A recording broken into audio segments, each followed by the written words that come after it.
This company makes $28 million per employee.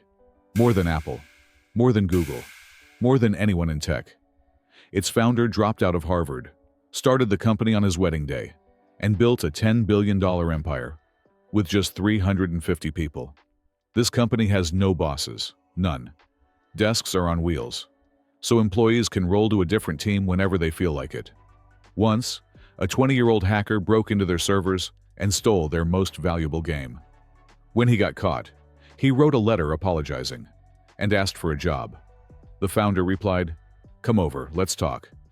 Bought him a plane ticket to America. And when the kid landed, the FBI was waiting. Millions of fans have begged them for 18 years to release one game. They refuse. Not because they can't, because they don't want to.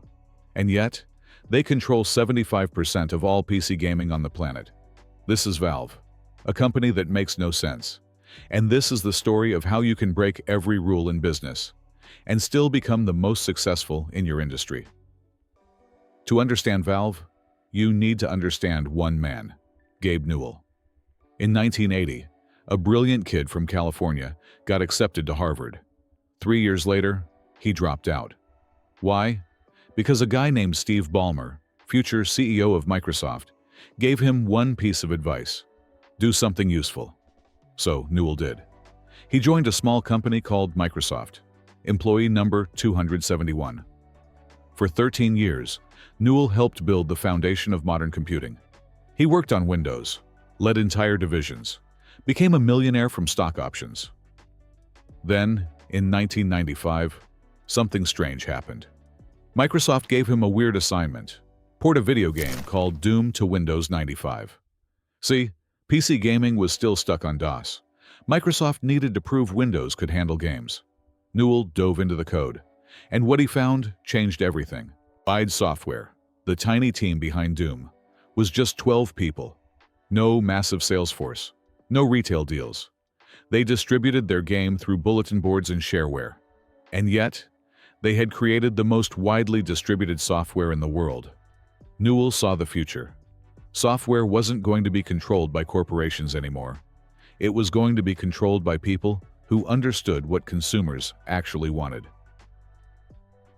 On August 24, 1996, his wedding day, Newell and fellow Microsoft veteran Mike Harrington founded Valve Corporation. Yes, he got married and started a company on the same day. When asked about the timing years later, he just laughed. The name itself was a statement. Most gaming companies had aggressive, testosterone-driven names. Valve considered alternatives like Hollowbox and Rhino Scar. They settled on Valve, a nod to controlling the flow of entertainment. They had no idea how prophetic that would become. Now, here's where things got hard. Nobody trusted them. They were software executives, not game developers. Publisher after publisher said no. Their pitch? A horror shooter using a modified Quake engine, a game that would tell a continuous story without cutscenes. They called it Half-Life. Finally, Sierra Online, desperate for a hit, took a chance.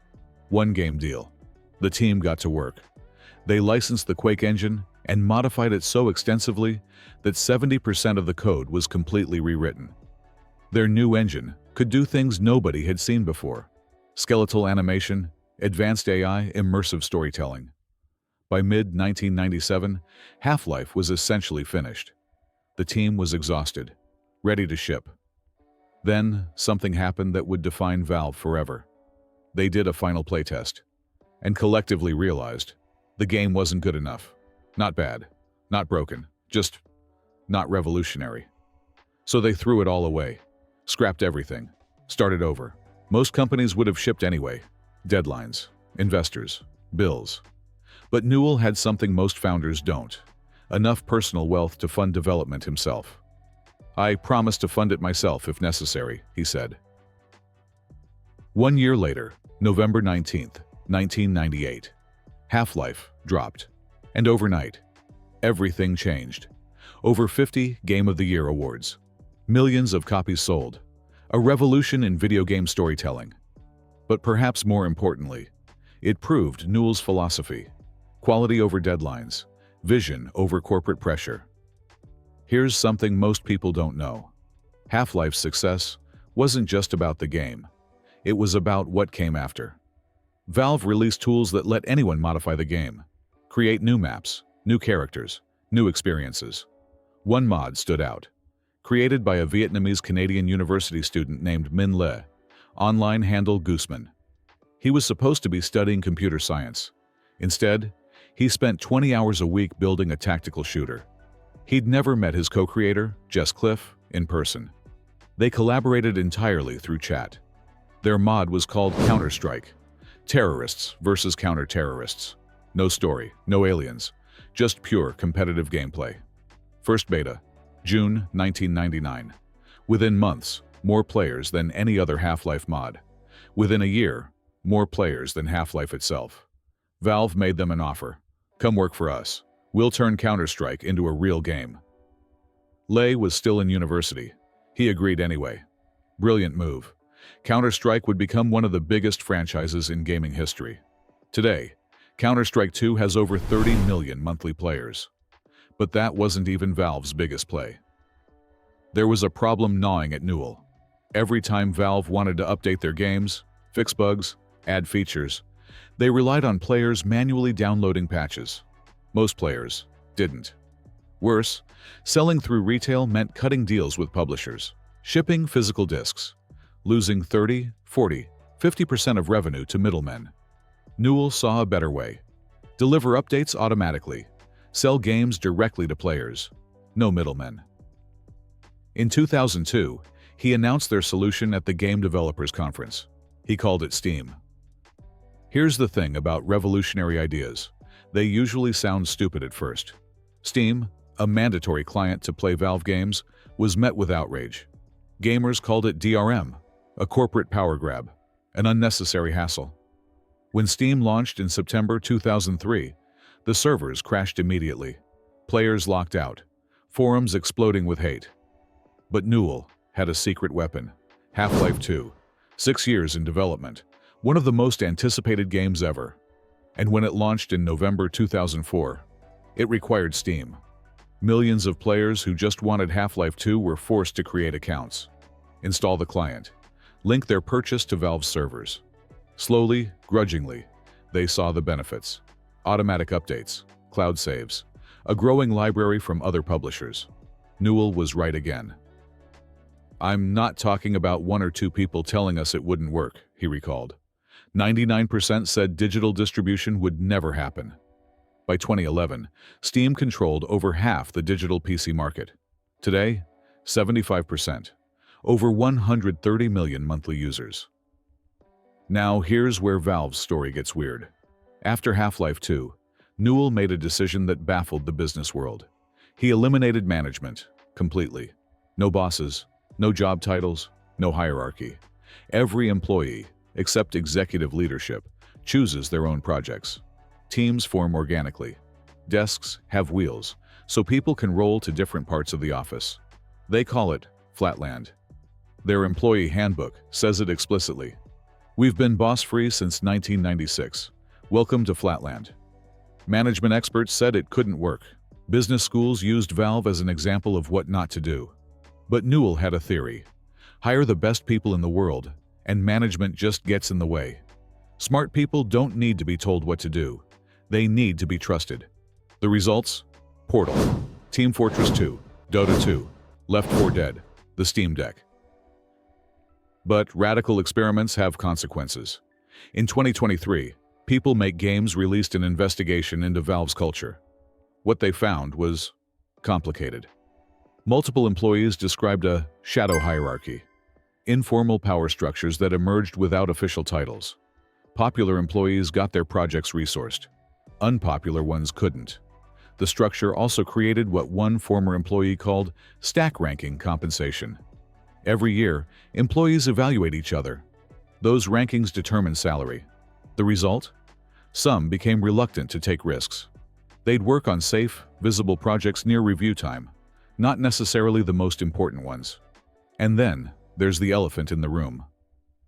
Half-Life 3. It's become a running joke. Gabe can't count to 3. Half-Life 2. Episode 1. Episode 2. Never Episode 3. Never Half-Life 3. The episodic format was supposed to let them release content faster. Instead, each episode grew more ambitious, took longer, until eventually, they couldn't figure out what came next. Just pushing the story forward wasn't a good enough reason to make a game, Newell said. In a normal company, someone would have ordered the team to ship something, anything. But at Valve, if nobody wants to work on it, it doesn't get made. The same structure that produced so many innovations also produced gaming's most famous non-game. Before we talk about where Valve is going, we need to talk about how close they came to losing everything. 2003. A German hacker named Axel Gembe decided to do something reckless. His favorite game was Half-Life. He was desperate for information about the sequel. So he started poking around Valve's network. What he found was shocking. Their security was terrible. A blank password gave him access to internal servers. He could read Gabe Newell's emails, download code. Eventually, he downloaded the source code for Half-Life 2 itself. On September 19, 2003, a year before release, Gembe modified the stolen code, got it running, became the first person outside Valve to play Half-Life 2. Then, someone leaked the code online. The industry was stunned. One of the most anticipated games in history, playable by anyone, a year early. Newell did something unexpected. He posted on fan forums, asking for help tracking down the hackers. "Ever have one of those weeks?" he wrote. What happened next is almost too bizarre for fiction. Gembe felt guilty. He emailed Newell directly, confessed everything, apologized. And then, defying all logic, he asked for a job. "I hoped they could forgive what I had done," Gembe later explained. "It was and still is my dream to work for a game development company." Newell played along, pretended to consider hiring him, arranged for him to fly to the United States, where the FBI was waiting. German authorities caught wind first and arrested Gembe themselves. 2 years probation, banned from the industry. Half-Life 2 launched the following year to universal acclaim. The leak had only increased the hype. Sometimes, things just work out. So, where is Valve today? The Steam Deck, their handheld gaming PC, has sold over 5.6 million units since 2022, challenging Nintendo's dominance. Dota 2 hosts tournaments, with prize pools exceeding $40 million. And Gabe Newell, Forbes estimates his net worth at $9.5 billion, the richest person in video games. Not bad for a Harvard dropout who founded a company on his wedding day. What can we learn from this? First, see the future before everyone else. Newell understood digital distribution years before the industry. He built Steam when everyone said physical discs would last forever. Second, quality over deadlines. Valve has consistently delayed or canceled projects rather than ship something they're not proud of. It's cost them. The world may never see Half-Life 3, but it built a reputation worth billions. Third, trust your people. The flat structure is risky, chaotic, sometimes fails, but it attracted exceptional talent and gave them freedom to innovate.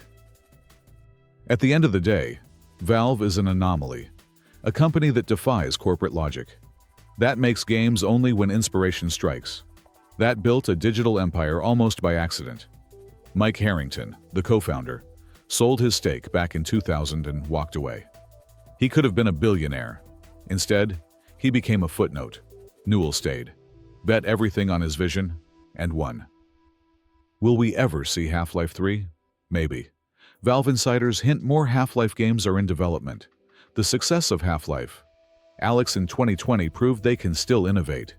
But here's the thing about Valve. They don't care about your expectations. They don't care about quarterly earnings. They don't care what Wall Street thinks. They make games when they want, run their company however they want, and they've made more money doing it than almost anyone. Maybe there's a lesson in that.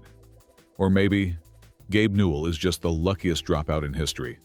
Either way, the story isn't over. If you enjoyed this video, hit subscribe and ring the notification bell. I make deep dives like this every week. Let me know in the comments. Should Valve finally release Half-Life 3? And what company should I cover next? Thanks for watching. See you in the next one.